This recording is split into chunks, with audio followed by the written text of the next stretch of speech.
안녕하세요. 비가 이렇게 많이 오는 날이면 오랜 투병 끝에 하늘로 간 우리 오빠가 생각납니다. 오빠는 떠나면서 저에게 큰 선물을 주었어요. 바로 오랜 악연이었던 신우를 끊어버리게 도와준 건데요. 제가 받은 상처는 둘째치고 지긋지긋하던 신우년 이제 안 봐도 되어서 너무 좋습니다. 남편에겐 누나와 여동생이 있습니다. 즉 저에게 신우가 둘인데요. 처음엔 저도 신우들이랑 잘 지내보려고 했습니다. 다행히 손이 신우는 성격도 좋고 어진 품성을 갖고 계셔서 항상 따뜻하고 좋은 말씀만 해주시는 분이었어요. 저도 그런 형님께 더 잘하고 싶은 마음이 있었습니다. 다만 아래 신우는 결혼 전부터 답이 없었네요. 첫 인상부터 뭔가 심상치 않긴 했어요. 상견례 자리에 짧은 미니스커트를 입고 짙은 화장을 하고 왔더라고요. 그런 막내 신우를 시부모님도 좀 창피해하는 느낌이었는데 지금 생각하면 부모님도 딸 자식 컨트롤이 안 되어서 그렇게 데리고 나왔나 싶습니다. 결혼할 때 예복비로 인당 30만 원 정도 생각해서 양가에 드렸습니다. 그런데 신우가 본인은 입고 싶은 옷, 구두, 가방 다 사야 하는데 100만 원 정도 된다며 좀 더 달라고 하더군요. 그때 정말 어이없었어요. 남편이 미안하다며 본인이 신우 정신교육 시키겠다고 하더니 서둘러 방어하더라고요. 남편은 저에게 그냥 잘 해결되었다고 했는데 나중에 아래 신우가 술 먹고 저한테 전화 걸어서는 술주정 하더라고요. 가족들 사이에 너무 짜게 구는 것 아니냐면서요. 너무 당황했고 어이도 없었지만 그 다음날 남편이 신우를 엄청 혼내서 결국 사과받았던 일이 있었습니다. 사실 어린 신우 맘에 오빠 결혼식장에서 예쁘게 꾸미고 싶겠다고 생각은 들었고 세상 물정 모르고 철이 좀 없나 보다 애써 생각했네요. 남편도 본인 입으로 자기 여동생이 철없다고 했었고요. 그리고 또 다른 사건이 있었는데요. 저희는 그렇게 여유 있는 사람들이 아니기 때문에 예물 예단도 생략할까 하다가 그래도 최소한이라도 하는 게 나을 것 같아 시댁에 은수저랑 반상기를 보냈고 예단비로 500만 원 보내드렸습니다. 시부모님께서는 너무 고맙다 하시며 저에게 10돈 정도 되는 금목걸이를 주시고 예단비 중 300만 원을 돌려주신다고 하셨어요.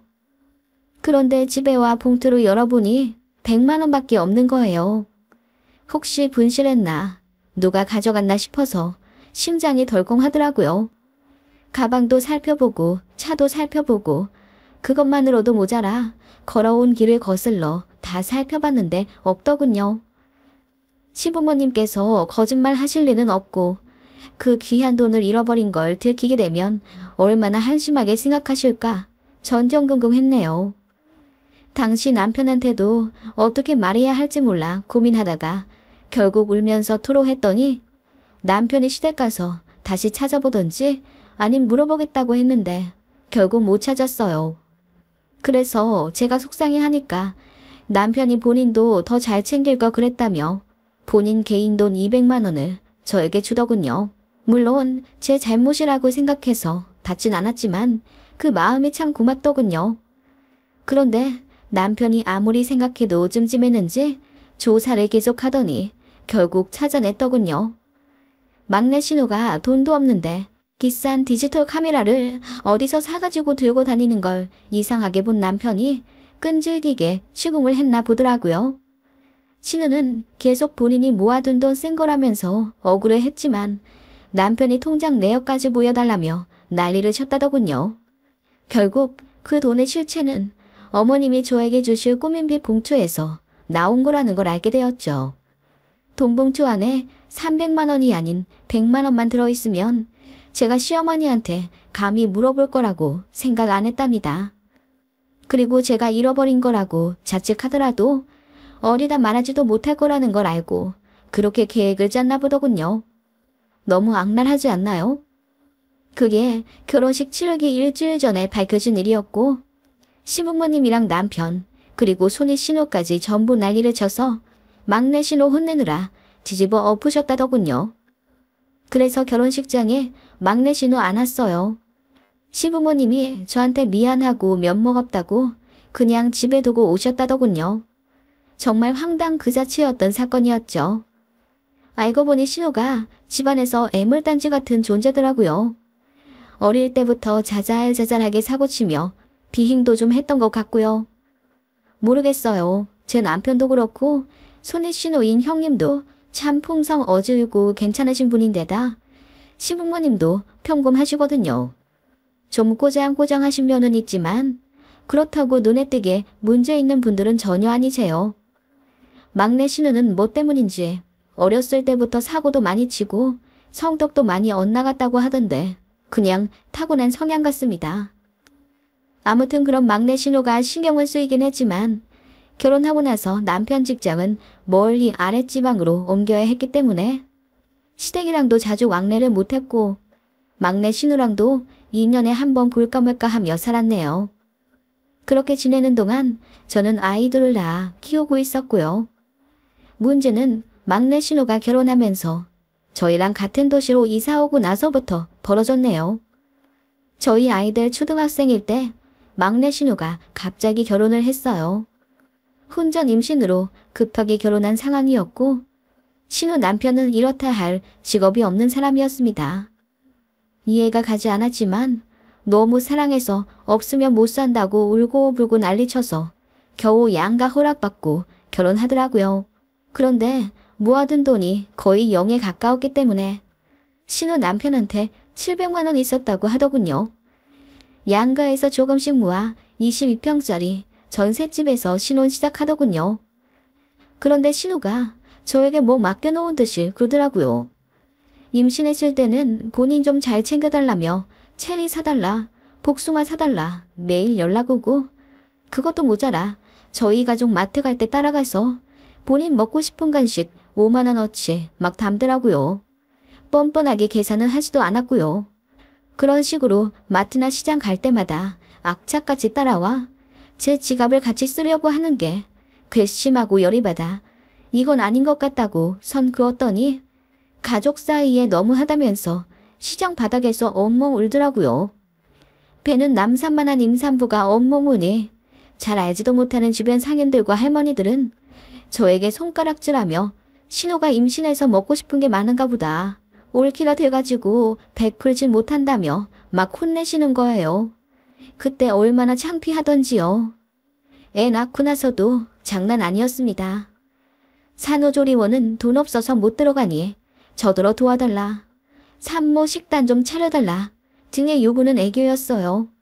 물론 다 들어주진 않았지만 아무렇지 않게 도움 요청하는 게 너무 부담스러웠어요. 그리고 저희 부부를 무슨 ATM기처럼 알기 시작하더라고요. 아이 기저귀나 옷 사이즈 업해야 하는 시기가 오면 당연히 저희한테 연락합니다. 그리고 조언 묻는 척 하면서 돈 뜯어내죠. 언니, 우리 애기 옷을 사야 하는데 어떤 사이즈를 사줘야 할지 모르겠어요. 언니는 애 둘이나 키워보셨으니 아시겠죠? 저희 애한테 잘 맞을 만한 사이즈로 우주복 하나만 골라주세요. 제가 돈 드릴게요. 그런 식으로 제가 일단 골라서 사주면 돈을 주겠다는 식으로 접근을 하더군요. 처음엔 신혼의 사정이 딱해서 돈을 몇 번 안 받았습니다. 그랬더니 맨날 그 방법 쓰더군요. 그래서 한 번은 작정하고 돈을 받았어요. 준다고 했으니 받겠다고요. 계좌번호 보냈더니 당황해 하더라고요. 그리고 나서 돈을 주긴 줬는데 5만 원 줘야 할 걸 3만 원만 보내더군요. 어이가 없어서 덜 보냈다고 했더니 그제야 자기 돈이 없어서 그것밖에 못 보냈다고 미안하다고 하더군요. 아무튼 애 100일 때도 저희한테 뭐 맡겨둔 듯이 보행기 사달라, 금반지 사달라 난리더니 돌 때는 대놓고 애 앞으로 적금 좀 들어달라고 어이없는 요구를 하더군요. 외삼촌이랑 외숙모가 조카 앞으로 다달이 10만 원씩 해주면 나중에 우리도 부모로 알고 효도할 거라나? 그 말에 남편이 적당히 하라며 화를 냈더니 한동안 자제하나 싶더군요. 저도 복직해서 일 바빠 신우 연락 잘 안 받고 그렇게 살았어요. 그래도 워낙 가까이 살다 보니 한 달에 한두 달은 꼭 만났습니다. 만나서 어떻게든 소고기나 수시 같은 비싼 것 얻어먹으려 하는 게 참 속보였지만 신혼에도 사정이 안 좋으니 그냥 눈 딱 감고 봐줬어요. 시조카한테도 돈 참 많이 들어갔네요. 생일이다, 어린이날이다, 뭐다 해서 1년에 그 아이한테만 거의 50만 원은 썼던 것 같아요. 누군가는 바보같이 왜 다 해주냐고 묻지만 그것도 많이 쳐내서 그 정도네요. 신우 너무 싫었지만 그래도 돈 없어서 누수공사도 제대로 못해 집에 곰팡이 범벅인 것을 보거나 다 낡아빠진 팬티 입고 다니는 걸 보면 괜히 연민이 들었거든요. 신우 남편도 타 지역 공사장 다니느라 집에 거의 안 들어오니 신우랑 시조카 둘이서 거의 생활을 하니 마냥 외면하지도 못하겠더라고요. 이래저래 복잡한 속사정이 있어서 신우를 매정하게 끊어내지 못했던 겁니다. 그러다가 신우가 타 지역으로 이사를 가게 되었어요. 너무 좋더라고요. 그런데 돈 없어서 이사도 못 가고 다시 놀러 앉게 생겼다고 하자 남편이 기겁하면서 500만 원 해줬네요. 나중에 알게 되었지만 제가 내심 좋아하는 걸 신우도 눈치를 채고 심술 부린 거였어요. 협박을 한 거죠. 정말 신우 그 악랄한 잔머리 여전하더군요. 그런 신우를 저는 15년 정도 견디며 결혼 생활했던 겁니다. 이사 가고 나서 스트레스 덜 받을까 기대했는데 웬걸 한번 저희한테 기댔던 신우는 먼 곳에 가서도 걸핏하면 돈 달라, 애 책상 사줘라, 애 태블릿 PC 사달라 요구를 하더군요. 그래서 제가 우리 애들 뒷바라지 하기에도 벅차니 그런 식의 무리한 요구는 하지 말라고 처음으로 화를 냈습니다.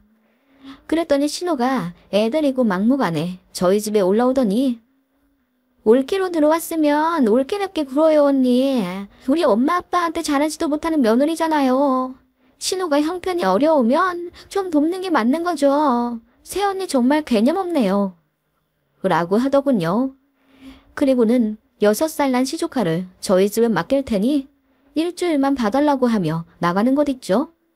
알고 보니 저한테 화를 내러 오는 건 핑계였고 시조카 어린이집 방학이라 애 돌보기 귀찮으니 무대뽀로 저한테 맡긴 거였어요. 제가 마침 휴직 상태라 집에 있는 거 신호도 알았거든요. 그래서 남편이 미친 듯이 화를 내 신호 끌고 와 다시 시조카 데리고 집에 가게 했지만 저는 신호한테 정말 없던 전까지 다 떨어진 계기가 되었죠. 그것보다 더 한 일이 있을까 싶었는데 라스트 팡이 남았더군요. 저에게는 오빠가 하나 있었는데 결혼을 하지 않았어요. 미혼 상태로 사업하며 열심히 살다가 40대 후반에 간암 판정을 받았습니다. 그래서 수술도 받고 항암도 했지만 결국 차도가 없었고 호스피스에 들어간 지 10개월 만에 오빠가 하늘에 갔어요. 친정엄마와 아빠가 전국을 돌아다니며 백방으로 치료 방법 알아보고 노력하시느라 고생 많이 하셨고요. 그걸 시댁 가족들도 다 알고 있어요. 형님도 저희 오빠 일에 누구보다 많이 걱정하며 호스피스도 3일 밤낮으로 알아봐 주셨고요. 오빠 입원해 있을 때 1년 동안 병문안을 무려 5번이나 와주신 고마운 손이 신우입니다. 다만 손 아래 신우는 역시나였어요. 저희 오빠 상황 안 좋은 거 알면서도 껌 딱딱 씹으며 어떡해요. 빨리 나으셔야 할 텐데. 라고 하더군요. 호스피스까지 간 마당에 암말기 환자가 낫고 말고가 어딨겠어요. 그만큼 성의 없는 위로를 했다는 말입니다. 그러면서도 듣기 거북한 말을 종종 하곤 했어요. 결혼을 하셨다면 좀 나으셨을지도 모르겠어요. 돌봐줄 부인도 없고 자식도 없어서 더 현생에 밀어넣는 것 아니에요? 그래서 차도가 없는 건 아닐까요? 그 말에 저도 예민해져서 말 조심하라고 했더니 입 다물긴 했습니다. 근데 되게 상처더라고요. 아무튼 그렇게 하늘나라 가버린 오빠 장례를 정신없이 치르고 오빠 생전 모아둔 재산과 사업장 정리하느라 너무 바빴습니다. 오빠는 미리 유언장을 남겨놓은 상태였어요. 부동산 포함해서 모든 재산을 동생인 제가 현금화해서 아빠, 엄마, 저 이렇게 3등분에 소유하라고 적혀 있더군요. 오빠는 자가 아파트가 하나 있었고 시세 8억짜리였어요.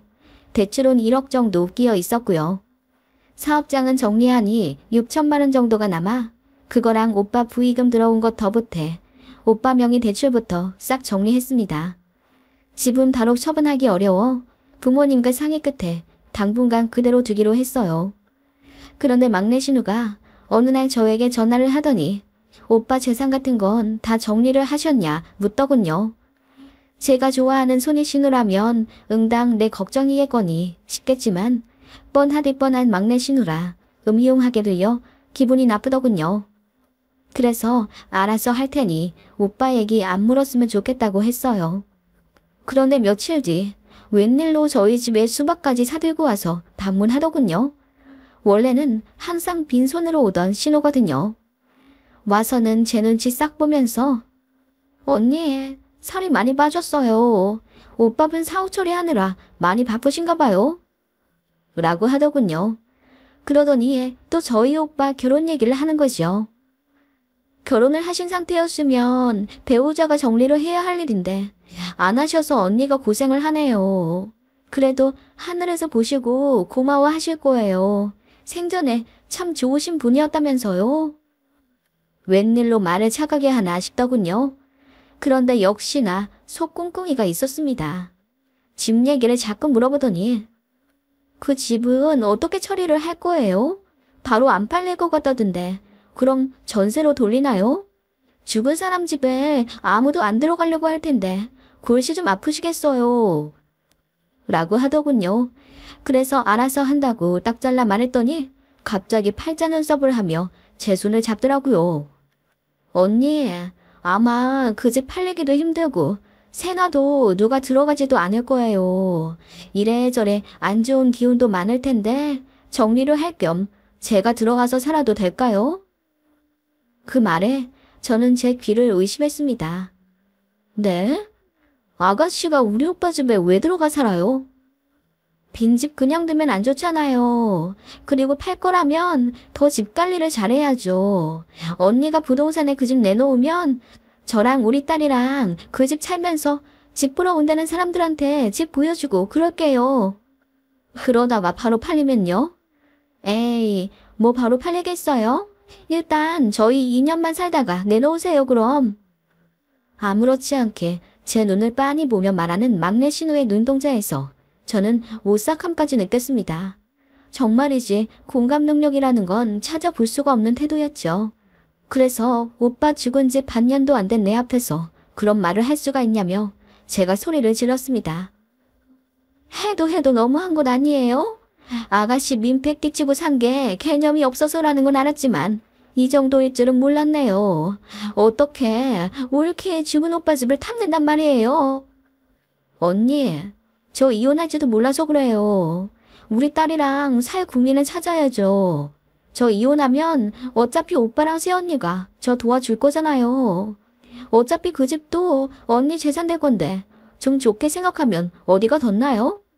그리고 민폐라뇨. 전 언니 오빠한테 민폐 끼치며 살았다고 생각한 적 없어요. 원래 가족끼리 돕는 거죠. 언니가 너무하네요. 신우도 적방하장으로 저에게 언성을 높이더군요. 저는 그 말에 열이 받아 가져온 수박 들어갔고 내 집에서 나가라고 했죠. 그러자 신우도 반말을 하기 시작하면서 대들더군요. 저더러 쪼잔한 쫌팽이라고 하며 어차피 죽은 오빠 재산으로 횡재한 거면서 제가 이기적이라네요. 그러더니 결국 하지 말아야 할 말을 해버리더군요. 어차피 결혼도 안 한 노총각이었으니 재산 물려줄 자식도 없잖아. 그래서 언니도 좋아한 거 아니었어? 사람이 좀 솔직해져봐. 가식 떨지 말고. 그 말에 저는 신호 고개가 돌아가 휘청할 정도로 뺨을 있는 힘껏 치고 말았습니다. 그걸로도 모자라 머리채를 아예 잡아버렸네요. 그 바람에 정말이지 개싸움이 되어버렸습니다. 저는 그동안 신우에게 당한 서름과 화를 모두 표출하느라 신우를 만신창이로 만들어버렸어요. 저는 얼굴과 어깨에 손톱 자국 조금 났지만 신우는 머리도 뽑히고 얼굴도 퉁퉁 붓고 온몸에 타박상을 입었어요. 바로 입원하고는 신고하더라고요.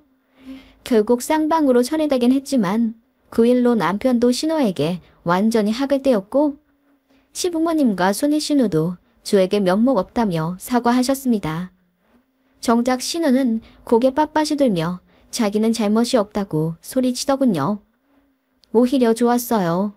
괜히 반성하는 걸 보이면 저만 마음 복잡할 텐데 일관성 있는 싸가지 없는 모습이라 죄책감도 안 들더군요.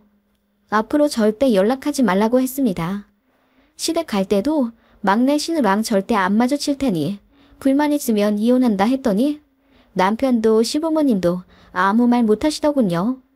막내 신우도 저 다신 안 볼 거라며 큰소리 뻥뻥 치더니 작년에 이혼하고 애 혼자 키우고 살게 되면서 시댁 식구들한테도 도와달라 손 내밀고 저한테도 다시 연락하고 싶은지 안부 묻는다 하더군요.